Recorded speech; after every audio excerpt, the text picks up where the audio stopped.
I'm going to tell you a branding story, and I want to see if you see yourself in this. My campaign to give away a free simple branding package in the form of a sponsorship came to a close, and I had a bunch of people who nominated businesses or organizations or individuals for that package, and they all fell into different categories, and I thought I would explain why some of them were really more eligible than others. Personal branding is more about helping an audience understand and know more about a person or a group of people, or like a family business or something like that.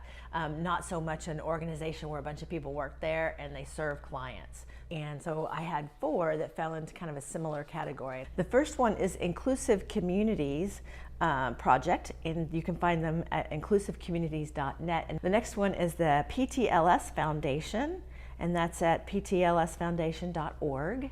The next one is OK2BX Foundation, and they are at OK2BX.org. And the last one is Hopeful Solutions, and that's hopefulsolutionsdallas.org. If this sounds like your organization and you could use some help, so I'll give you a couple of pointers. First, I would take all the people that are the most forward-facing, or maybe the executive people that are like that have to go out and actually ask for money. I would get professional headshots of them, and something like my headshot branding package, like on a happy hour day, might be a good economical way to get professional headshots of those individuals. You might have a lot of people that work with all your clients, but you need photos of them, but you don't want to necessarily spend a lot of money on that. So find somebody that likes iPhone photography and take them to a nice place in open shade with not a lot of dapples on their face.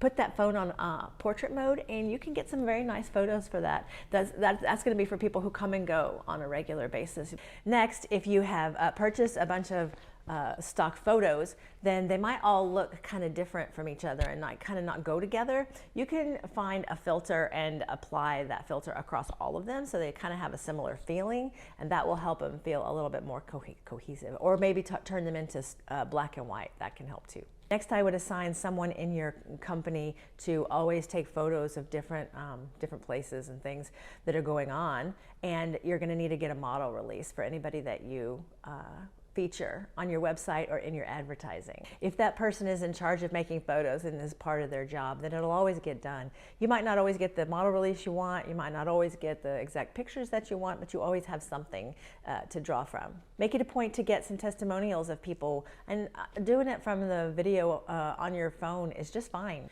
Those testimonials can serve as little snippets, whether you use the words on top of photos, or if you use the audio, or if you use the video and the audio together in small snippets for social media shares, then that gives you a lot of content to repurpose. All of these organizations are, I can definitely help with professional photography, because what you're really aiming for is to stop people from scrolling. Now, all of these organizations are people that I can definitely help with photography. It just wouldn't be considered personal branding.